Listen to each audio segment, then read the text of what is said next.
Hey, howdy, it's Kyle. It's the Good Knowledge, Evil Ignorance podcast, episode 3, where I use my newfound knowledge of knowing nothing and the freedom that it brings to talk about things and stuff. And I was thinking about some stuff here at work, and I was trying to write down some notes, and I figured, you know what, I'm never even looking at the notes anyways. So just go for it. And what we were talking about, well, I was talking about something with a coworker. It's usually always because of coworkers. Because besides coworkers and my parents and my girlfriend, it's the only people I talk to. So they're really the only times I reference, my interactions with humanity. And yeah, chatting with the coworker, and we were talking about some things, that we disagreed on, and they ended it with, Kyle, it doesn't matter how much you talk about it, I'm never going to change my mind. And I said, what? What do you mean nothing can change your mind? And yeah, she said, yeah, nothing can change my mind. And I went, nothing? She's like, nothing. I went, okay, if an alien civilization, yeah, okay, let's just go with God. Let's just pretend that there's a guy in the clouds who knows everything. Here, let's just go there for real quick. I said, okay, so if God were to come down upon high, look at you and say, you're wrong, and here's why.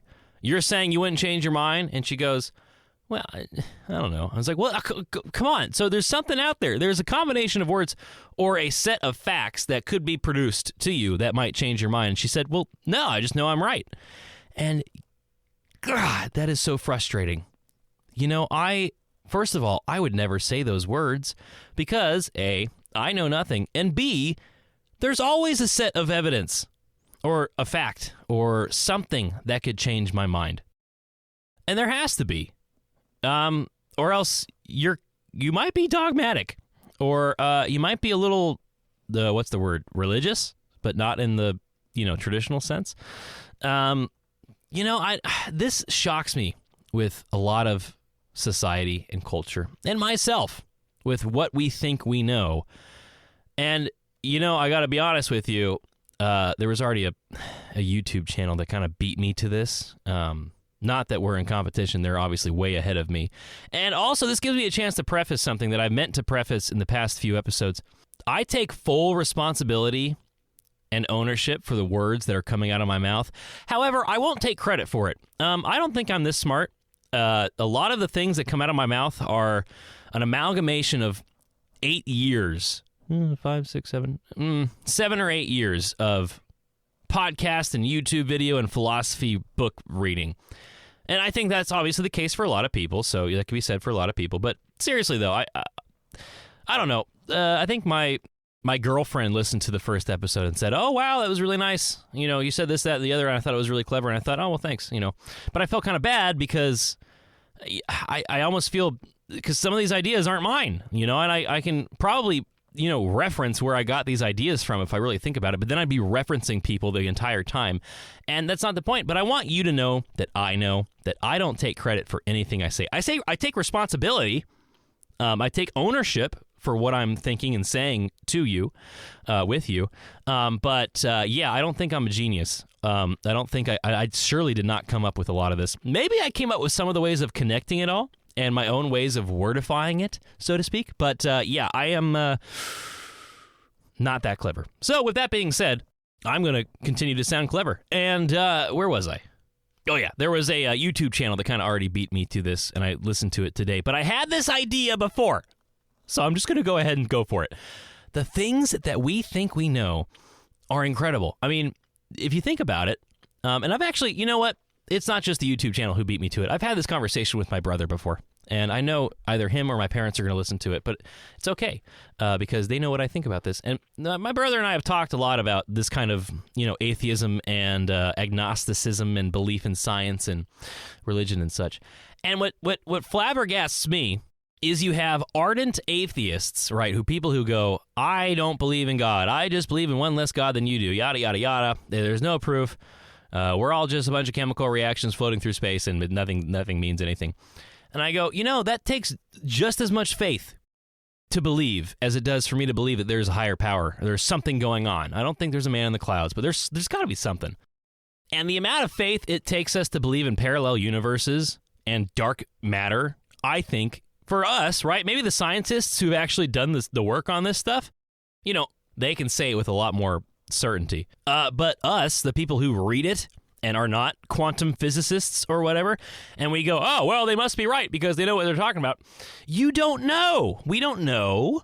We don't know that what they've seen isn't what they want to see. I mean, can you imagine? Neil deGrasse Tyson is one of these people who kind of irritates me. I'm not going to lie. He is so pompous and so sure of himself that it makes me think that everything he says is just made up, that it is totally just reaching from what they've actually said. I know they've made some fantastic breakthroughs in quantum physics and whatever, and I've listened to some podcasts, and they seem like they know what they're talking about. It's cool stuff. I'm looking forward to seeing where it goes.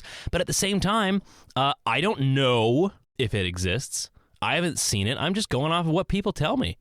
Do I know that the sun revolves around the center of the galaxy and the Earth revolves around the sun and the moon revolves around the Earth? Do I know that? Well, it depends on what you mean by know. I trust that the information I have gathered from growing up and the people who've told me these things are accurate, but do I know it? Have I seen it? I can see what I see with my eyes, the big ball of fire that goes around and the big, nice, pretty moon, but I don't know it, right? I'm just kind of going off of it, and there is a level of faith. There is a level of faith that goes into accepting these things as truth. And now that I know nothing, it's a lot easier to look at everything with a skeptical eye. And don't worry, I'm not crazy. I know there's a moon. I know there's a sun. I know nothing, but I know these things. And yeah, I'm totally comfortable with accepting that. Now, the parallel universes thing, God, I mean, to me, it's like, this is crazy. It takes just as much faith to believe that there are an infinite amount of Kyles out there in an infinite amount of different situations doing an infinite amount of things. I mean, to me, it's like, it's like, okay, well, you just described free will and heaven and God, but in a way that doesn't make you feel like a religious person. To me, it's just shocking. It is shocking. And there's a level of arrogance in there that surprises me because my brother is not a dumb person, but, and I know what they say. Okay, my brother is not a dumb person, and he somehow manages to really buy all this stuff and really think that he's just a clump of cells that are moving through the universe. And I might be straw-manning him at the moment. Maybe he's changed his mind, or maybe he has a better way of articulating himself. So maybe I'll try to steel-man my brother's opinion. We are a bunch of chemical reactions, right? We are this fleshy biological machine that has been made through millions of years of evolution, whether it be through Homo sapiens and then going back all the way to lobsters and single-cell organisms and whatever, before there were trees. But the part that I believe is different is that I believe in the soul. I believe in an energy of some sorts that I don't know how to describe, but I believe that there is a part of me that is me, that has free will, and that is made for something much bigger than just eating, pooping, having sex, and dying. There's something more there going on. And there is a level of faith that has to go into that to believe that, because, there's this interesting way of thinking. It's like, okay, well, Kyle, do you decide to close your fist? It's like, yeah, I feel like I can have my hand open, and then when I choose to close my fist, I'll close it. And then the next question is, well, do you decide to close your fist? And I go, you know what? I don't really know about that one, because I just kind of do it. And then I open my hand, and then I close it, and I open my hand, and then I close it. But I don't consciously think about the decision to make the decision to open and close my hands. And there's this cool little test where it shows how a machine, if it's hooked up to your brain waves or whatnot, it can actually show you what button you're going to push right before you're going to push it. Like, you can have your 4 fingers above a keyboard, and right before you put your middle finger down on one of the keys, it'll light up because it'll know what you are going to do it before you even do it. And that could just be brain lag, and so your free will is then telling your brain to do it, and then by the time you do it, the button goes off because the button can see the brain waves going off. I don't know. Man, I don't know about all this stuff. This is way, way above my pay grade and way too complex for me to understand, but it was a cool experiment. But I do believe, and the key word is believe, I do believe in free will, and it gets to the point where it's like, well, no, you know what? I just have to know it. And I don't want to live in a world where I don't have any free will. That seems not fun. And it'll just excuse me for doing whatever I want the rest of my life. If I want to just sit down and play video games all day and smoke pot and do nothing, I'll just say, well, I couldn't do anything other than that because that's what I'm supposed to do. That's what I'm destined to do. I have no choice. I have no free will. But that's not true. Where was I?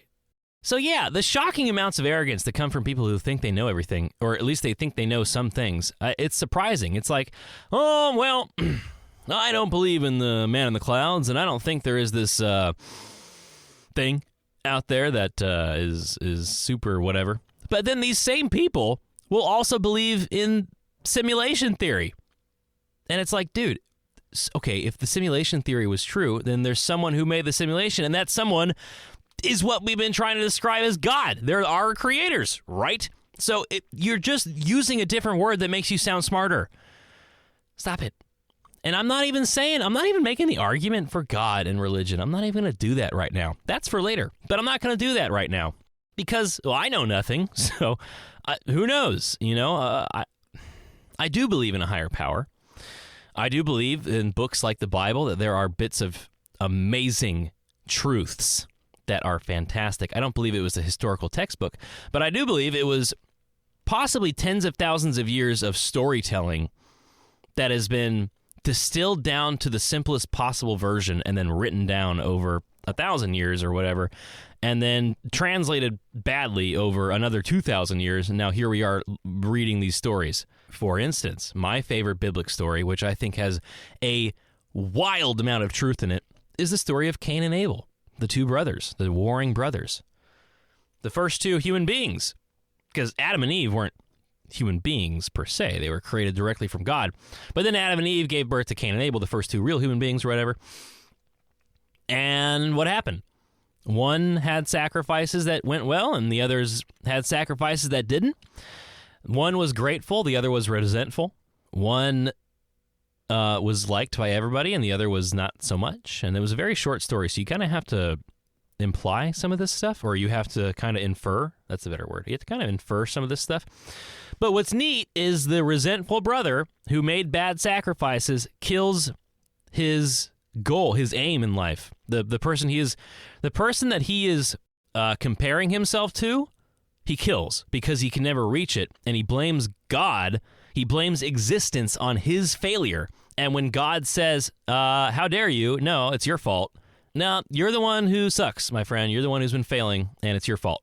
You allowed it to happen. And then Cain goes, no, and kills Abel because he can't handle it.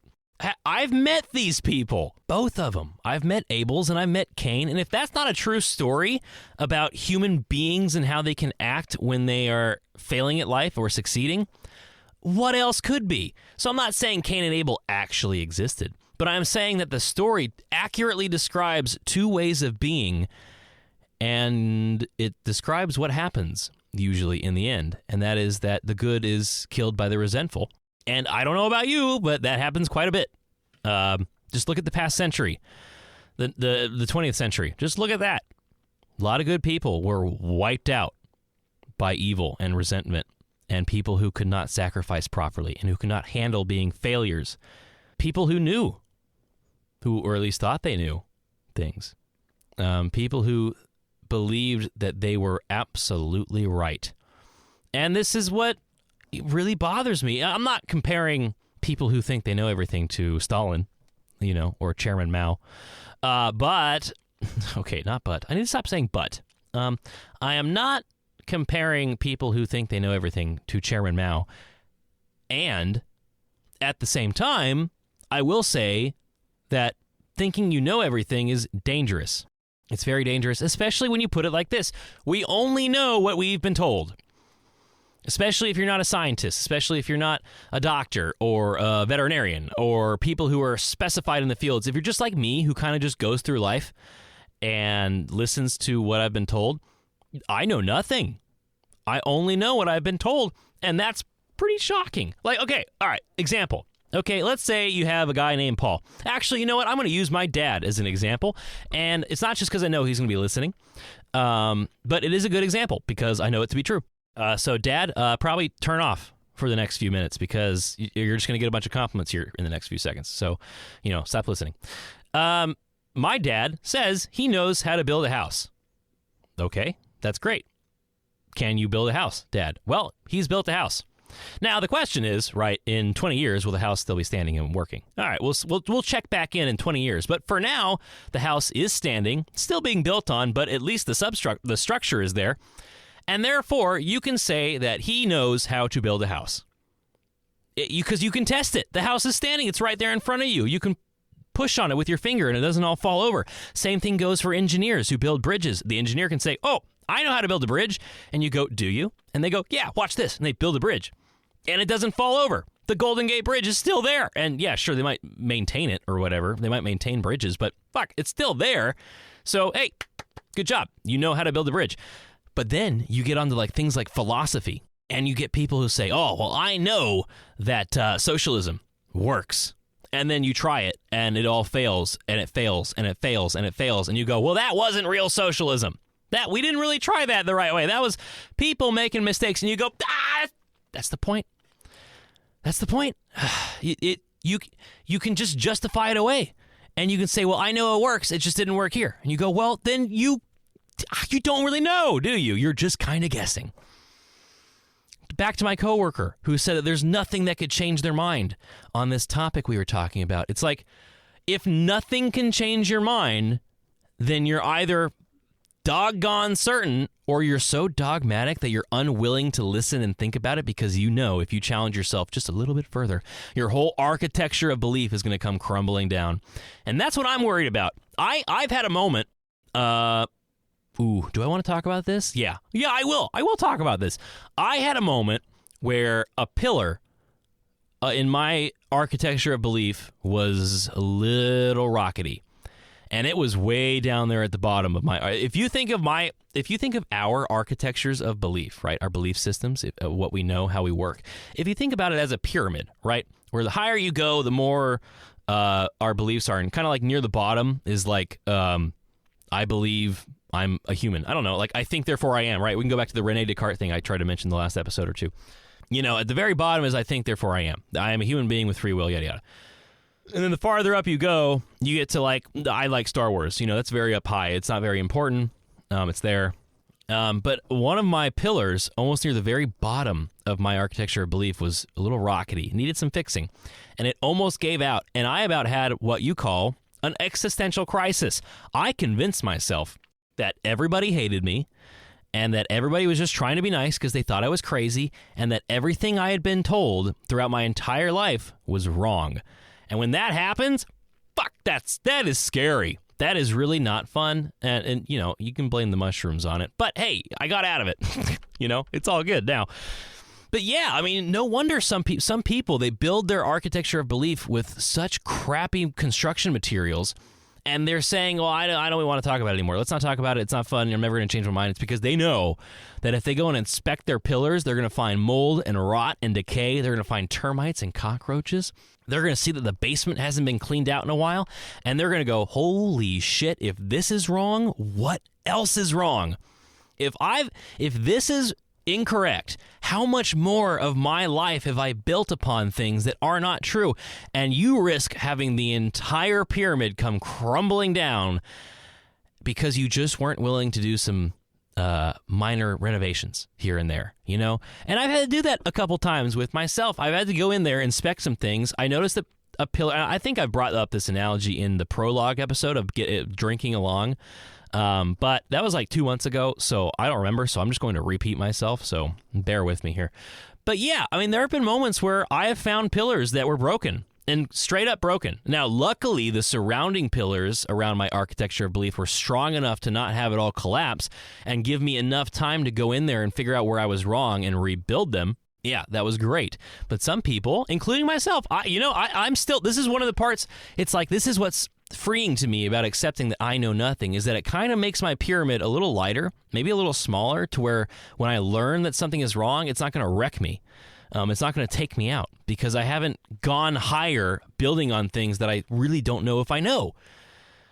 But it seems like a lot of people in our society, in culture, at least a lot of people that I know, are so fucking certain about things. And as soon as you start pushing on them, they retreat hardcore. They say something like, I don't want to talk about this. We'll just have to agree to disagree. I know I'm right, and I'm not going to change my mind about it. I don't care what other people say. They lock down, and they will not engage because subconsciously, I think, they know that if they engage, they risk wrecking their entire belief system. And that is scary. I mean, in the classic example, imagine being with someone for 20 years and it being almost the perfect example, and then you learn that that the other person has cheated on you with like 18 different people for the entire relationship, and everything you've known to be true for the past 20 years is wrong. I mean, I'm not doing this example justice by just glossing over it, but can you imagine how awful that would be? Some people have gone through that, and it destroys them. People kill themselves over these things because they get wiped out and they have no idea where to begin because they don't know what's true anymore. And, you know, human beings have been wrong quite a bit. Less than 100 years ago, we were giving cocaine to kids for the cold, which, hey, you know what? Might be fine. I don't want to make a comment on that, but hey, a little bit of cocaine for your cold, that sounds great. That sounds fantastic. Get the fentanyl out of there. We're good to go. Kids, I don't know. How about you just slap them on the head and tell them they're going to be okay. But for adults, dude, I've tried cocaine and it doesn't work. It's kind of boring for me. It's annoying and it makes your nose numb. I do not recommend it. I think it's a little bit overblown, quite frankly. Weed's a lot better. Don't do cocaine, kids. But, do a little bit of it. And you got a cold? I mean, shoot, you take Dayquil, and that's like methamphetamine. It's an amphetamine, isn't it? Like really small dose of amphetamine is what Dayquil is. Isn't that what it is? It's like speed. I don't know how it took me so long to discover Dayquil. I tried Dayquil for the first time a few years ago.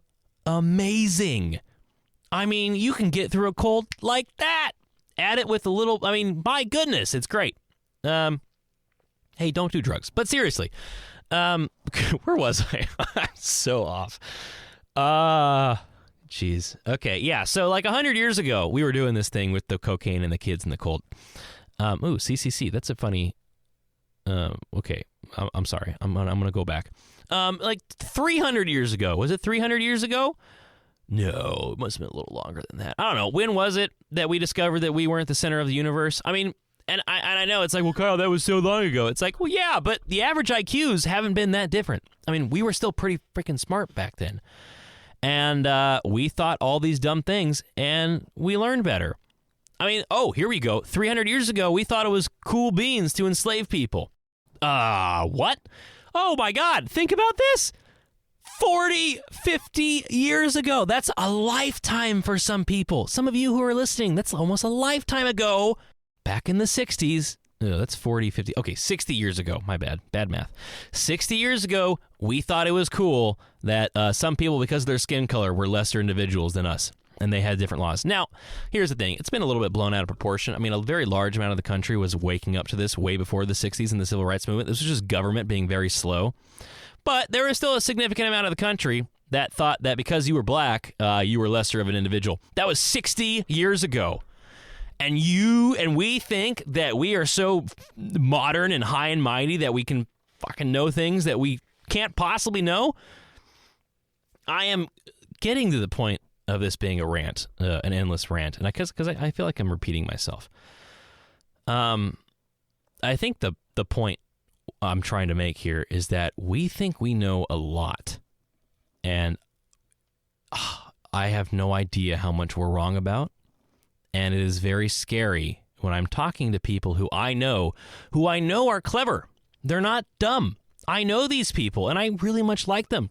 But when they say things like, I know this to be true, or you can't change my mind, or even worse, there is nothing that can change my mind, when I hear that come out of someone's mouth, I have no idea where to go with that sometimes. I myself get stupefied, because me personally, I would never say that, and there's nothing you can say to change my mind. It's so funny. Yeah, I would never say something like that. I am totally open to having my mind changed. Now, there are some things where I am pretty freaking rock solid. For instance, free will.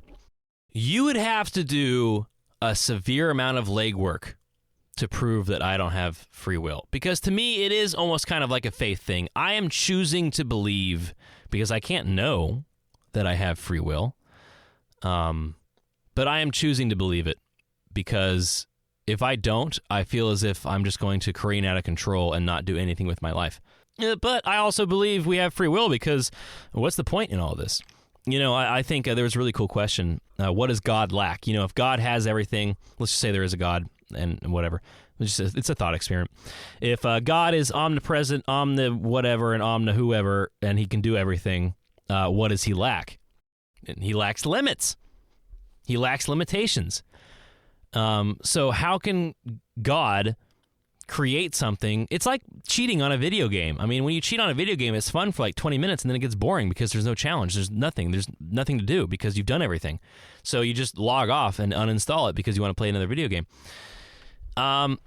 So yeah, God probably like created everything and had his fun, and he probably made civilizations that were like perfect, and he went, no, this is kind of boring because they just sit there and do nothing all day. So he made people that were flawed, and he made people who were limited. Whatever. I'm not saying this is what I believe to be true, but it's an interesting thought experiment. And that is why we have free will, so that we can do bad things and good things. Because if we couldn't, and everything was good and perfect, then, well, I don't know. I feel as if there would be no point to any of it. It would be very boring. And I'm not, Kyle, are you saying that the world has to, 6-year-olds have to get cancer so his life is interesting? It's like, well, maybe. I really don't want to think that. Maybe we can get rid of the whole 6-year-olds having cancer thing. But hey, that's something we can work for, right? Ding, we can work for it, getting rid of cancer in 6-year-olds. Now, sucks for the 6-year-olds who are getting cancer right now, and boy, would it be nice if they didn't have to do that. Oh, boy, would it be nice if people weren't suffering in Africa or China or whatever. Wouldn't it be nice if 100+ million people weren't systematically murdered last century? Yeah, I get it. I don't know. I honestly don't know how to answer all that. I really don't. It's hard. But at the same time, you could think of it as hell being brought onto Earth by humanity. And we have the choice, maybe. I mean, if you think about it, I am not blaming Russians for what happened during the Soviet Union's reign and during Stalin's time. And yet, who put Stalin in place? Who was totally buying it? When the people came to knock on the doors and take you away to the Holocaust camp, everybody else just hid in their homes. And I think it was a part of Alexander Solzhenitsyn's book, Gulag Archipelago, where he was kind of like, yeah, if we kind of just like stopped the cops in the street for the first couple weeks, it probably would have never gotten as bad as it did. And he's the kind of guy, Alexander Solzhenitsyn, he blames himself for everything. And he says we should all take responsibility for what happened. And so this isn't a digression. This is the kind of point I'm trying to make. Well, no, this is a different point, I guess, from where I was going. Now I'm just talking about free will. Oh yeah, this is why I believe in free will, is because we have the opportunity to bring about heaven. Now, maybe not perfection, but damn, so much better than what happened last century. But because we weren't paying attention, because we were taking the easy way out, we let hell slip through onto Earth for quite some time, and it's still here in a lot of places. And I am not saying it's their fault and thinking they're bad people for letting this happen, but at the same time, it is a warning to you and me. You and I have the capacity to let evil into this world and to let evil into ourselves, and that is why we have free will, because we can choose not to. We can do things with ourselves and for other people that will stop last century from happening again. And hopefully all of the millions of people who died last century can look at us and say, thank God you learned. Thank God you figured out that you don't know everything and that you aren't perfect people. You can ask someone, you ask people, hey, if you were in Nazi Germany, do you think you would have been Schindler? Or do you think you would have been, oh my God, I can't think of the guy's name. Goebbels. Do you think you would have been Schindler, or do you think you would have been an SS guy who was rounding up people? And 95% of people, of course, will go, oh yeah, I'd obviously be Schindler. Yeah, I'd definitely be Schindler. I'd be helping Jews out of the attic and helping protect them. It's like, well, if that was true, then how did a lot of that happen in Nazi Germany? Were these just evil people? Were the Germans all bad people? No. And yet they made mistakes, and they let things get bad, And I don't think that's a very controversial thing for me to say. It's an easy thing for me to say because it's kind of like hindsight's 2020. But the thing is I'm raising my hands up and I'm saying, hey, I don't know what I would have done. I mean, I'm knowing what I know now, I like to think that I would have been Schindler. But if I was just a normal German and this kind of stuff was happening and we had just been economically wrecked by World War I and this little loud mustached guy was shouting at everybody saying how it was the Jews' fault, I might have been, oh yeah, you know what? Maybe I believe in that. Maybe I should have let my Jewish neighbor just go because he deserves it. I don't know. I'm not the one saying that I wouldn't be an SS officer, or that I wouldn't be the neighbor who turned a blind eye when they smelled burning flesh coming from concentration camps across the forest. I don't know. But what I do know is that I really need to try to not let these kind of things happen. And boy, am I getting a little deep here, so I apologize about that. I'm going to try to bring it out real quickly. To going to where we don't know everything. We know nothing, you and me. We need to stop thinking that we know everything, and we need to really, really question all of what we believe, every little bit of it, because when you do, you find some pillars that are broken. And it worries me to see how many people think they know everything, or at least a lot. They think they know a lot. And hell, if you compare me to me 5 years ago, shocking. I was so certain about so many things. And hey, some of those things have turned out to be right. Some of those things, not so much. And I'm glad that I have recovered as soon as I have in time for whatever else might happen in the future, to where at least I am somewhat more secure to make the right decisions because I've accepted that I don't know anything, because I've accepted that I'm a flawed human being whose the roots of their soul goes straight down to hell as well as goes straight up to heaven. We have the capacity for wonderful, amazing deeds, just like we have the capacity for pure evil. And the easiest way to let evil into our lives is to think we know that we're good and to think we know things.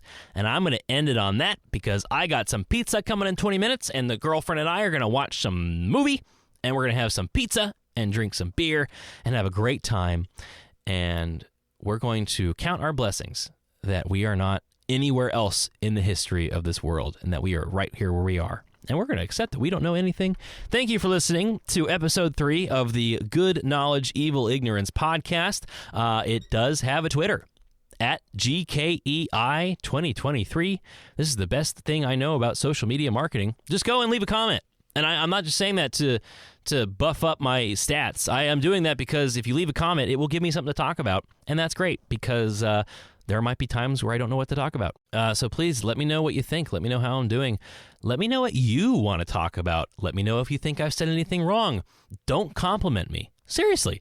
I don't care. If you don't say anything or don't leave anything, I'll know I did a good job. But if I did something that you think is wrong or that you think I might need to fix, tell me. It would be a really good thing for me to hear. I will not take it personally. And with that being said, have a wonderful rest of your whatever, and we'll see you next time.